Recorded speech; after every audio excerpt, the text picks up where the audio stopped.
Dobrodošli u Kaštel Lukšić. Iza mene je jedan od najljepših kaštelanskih kaštela, Kaštel Vituri. Uz kaštel su se krajem 15. stoljeća zbog osmanske opasnosti naselili stanovnici podkozjačkih sela. Hrvati doseljeni u ranom srednjem vijeku na kaštelanski prostor za život su radije tada odabrali južne padine Kozjaka, gdje su za njihov način života bili prikladniji uvjeti. Takvi su bili i akteri današnje priče, Didići s Ostroga.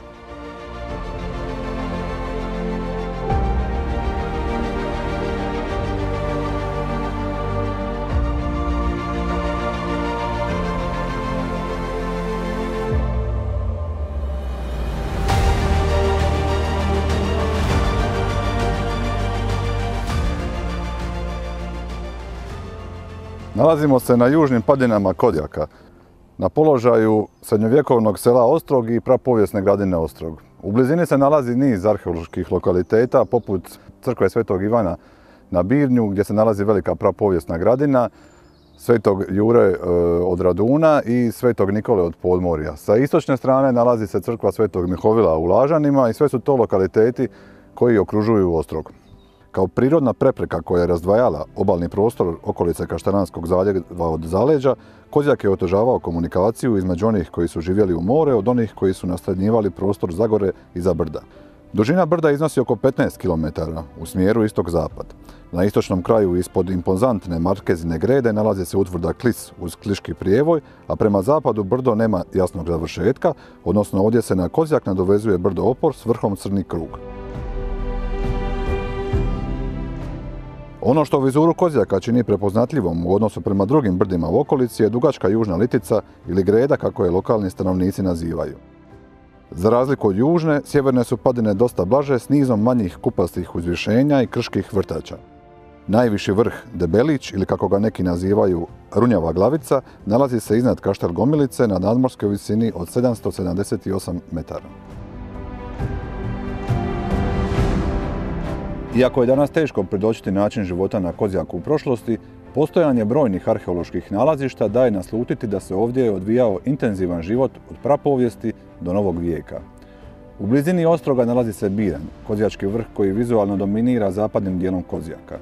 Ovdje se nalazi jedna od najvećih prapovijesnih gradina na istočnom Jadranu i unutar nje ostaci kasnoantičke utvrde. Na samom vršnom dijelu nalazi se romanička crkva Svetog Ivana Krstitelja koja je više puta dograđivana. Osim na Birnju, prapovijesne utvrde gradine nalaze se i na uzvišenjima Vilar i Vilaja, kod prijevoja Malačka i kod crkve Svetog Mihovila iznad Kaštel Kambelovca. Ovdje se nalazi jedini primjer dobro sačuvane kule stražare kružnog trocrta iz razdoblja osmanlijskih provala. Ova je kula bila smještena na južnoj padini, dok su ostale kaštelanske stražare bile smještene na hrbtu Kozjaka, odakle se puno lakše moglo uočiti neprijatelja i organizirati obranu u kaštelima uz more.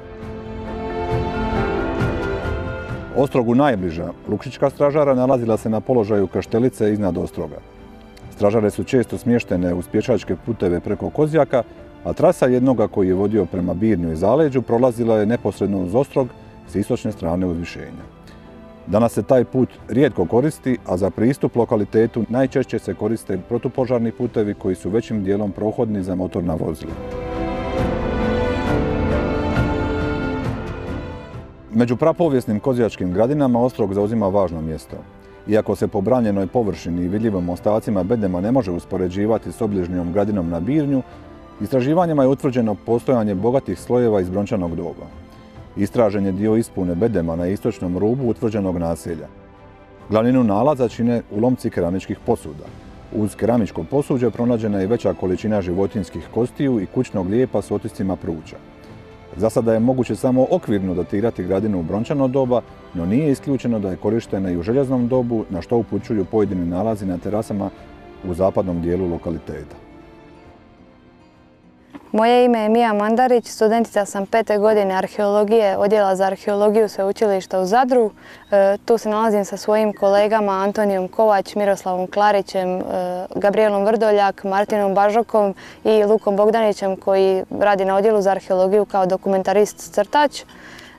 Nalazimo se ovdje u sklopu projekta Velju koji obuhvaća istraživanja u vidu učenja arheoloških tehnika, otvaranja sondi, dokumentiranja Ovaj lokalitet će dodatno upotpuniti sliku prapovijesnih kaštela, odnosno kaštelanskog zaleđa, padina Kozjaka. Inače se na ovom području nalazi preko 100-tinjak gradina, a u cijeloj Dalmaciji nalazi se preko 300-tinjak gradina. Već sam materijal ukazuje na to da je lokalitet iznimno bitan za jedno od najnepoznatijih razdoblja na ovom području, to je brončano doba. Materijal će biti objavljen kroz moj diplomski rad i nadamo se izložen kao izložba u Muzeju grada Kaštela.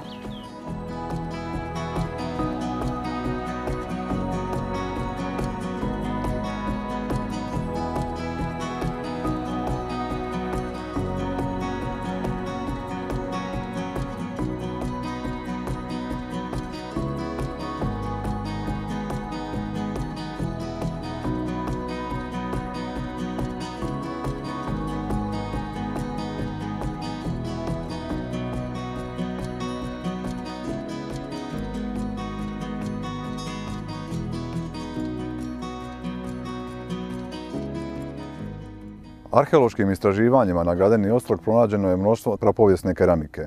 Ona se uglavnom datira u rano i srednje brončano doba, a iz tog doba potječe i većina gradina na ovom području. Sve to svjedoči o gusto naseljenom području tijekom drugog tisućljeća prije Krista.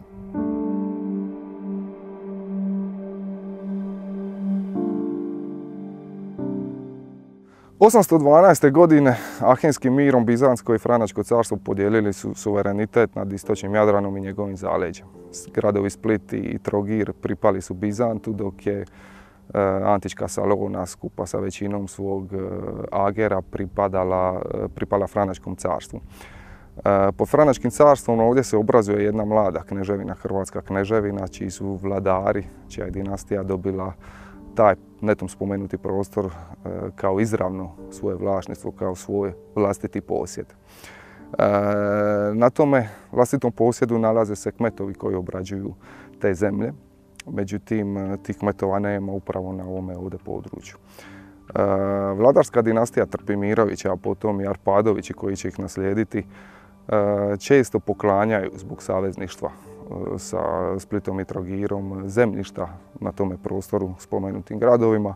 Međutim, to neće biti slučaj s Ostrogom. Na Ostrogu se, kao što sam već rekao, ne nalaze kmetovi, ne nalaze vladarske zemlje. Na Ostrogu se nalazi jedna zajednica seljaka, slobodnih seljaka, koja obrađuje zemlje, koja zapravo i baštini, koja su u njihovom vlasništvu. One imaju određene političke slobode, pa mogu izabrati svog kneza. Oni, iako jesu vladarevi, odani podanici, oni zapravo posjeduju zemlju na kojoj se nalaze i posjeduju određene političke, društvene i ekonomske slobode. Tu zajednicu povijesni izvori nazivaju Didićima. Konkretno ova na Ostrogu sastojala se od bratstava. 3 bratstva su nam poznata iz izvora, to su Nemovlastine, Strumbrade i Brutići. Njima će 1226. godine doći kraj. Naime, interesi Splitske i Trogirske komune susreće se upravo ovdje na sredini Kaštelanskog polja, na prostoru gdje se nalazilo srednjovjekovno selo Ostrog. Srednjovjekovni lokaliteti koji se nalaze na području koje smatramo Ostrogom, a to je ovdje Balavan, pa zatim istočne i zapadne padine brijega Balavan, su ova utvrda koju ovdje vidite, koja je pod Tomi Arhidžakonu građena 1226. godine, koja vjerojatno nije dugo živjela. Mi zatim imamo crkvu Svetog Lovre i groblje uokolo te crkve, također na brijegu Balavana, jednome platovu koji se nalazi malo sjevernije od nas. Iako su srednjovjekovna sela najvjerojatnije disperzirana, mi bi nukleus jednog takvog sela, odnosno naselja, vjerojatno mogli ubicirati na zapadnim padinama, odnosno podno litice Balavana sa zapadne strane, na plodnim terasama, na području koje se u izvorima, na kartama i mletačkim od 16. stoljeća pa nadalje naziva Ostrožine, što je naziv za nekakvo, taj jedan sufiks nam govori o nekakvom naselju koje je bilo, a više nije. Toma piše kako su po osvojenju Ostroške utvrde stanovnici Ostroga odvedeni u groblje, dok je njihovo groblje porušeno i kosti njihovih predaka oskvrnute. Upravo tako što ovdje potvrdila je i arheologija. Nakon osvojenja Ostroške utvrde, Ostrog je pripao Splićanima, ali to neće biti dugo. Bela IV. 1242. izdaje darovnicu u kojem Ostrog predaje Trogiranima, što će dovesti do rata između Splićana i Trogirana. Splićani će pobijediti u tome ratu i ponovo će posjedovati Ostrog. Međutim, Bela nije bio zadovoljan sa takvom situacijom, te poništava odluku, Ostrog ponovo predaje Trogiranima, što će dovesti do novoga, još većeg rata u kojem je bilo nekoliko važnih istaknutih figura Hrvatsko-Ugarskog kraljevstva, pa je na kraju sam Bela IV. Poslao svoju kraljevsku vojsku na Splićane, što će vjerojatno biti konačan udarac splitskom porazu i potom trogirskom posjedanju Ostroga. Granica se uglavila počevši negdje od ispod Ostroga. To je položaj koji se i dan danas naziva stupi. U povijesnim izvorima je bilo poznato da se tu nalazio stup pod Ostrogom. I ona se pružala dalje na jug, dijeleći Kaštelansko polje na dva dijela, a potom dijeleći Čiovo na dva dijela. Još dan danas ta granica je živuća i ona je granica između grada Splita, grada Trogira, dok je ova granica na Kaštelanskom polju danas administrativna i odnosi se na razdiobu, odnosi se na Lukšić i Kaštel Kambelovac. Ostrog će krajem toga stoljeća biti predan svojim izvornim posjednicima, ostroškim didićima, međutim oni nisu povratili nekadašnju snagu, te će konačno 1362. Ludovik Anžuvinac predati Ostrog Trogiru. Dakle, taj prostor od Ostroga na zapad uklopljen je u Trogirski komunalni distrikt i postaje poznat pod nazivom Podmorje. Dok je istočno od Ostroga prostor bio uklopljen u Splitski komunalni distrikt i dobio je naziv Dilat. Ostrog se kao selo održalo do turske najezde, do turske opasnosti na ovome ovdje području, kada se stanovnici sela Ostrog kao i stanovnici drugih sela ovdje na Kozjačkim padinama sele na sigurnije pozicije uz more i tada se rađaju nova naselja, ova današnja Kaštela.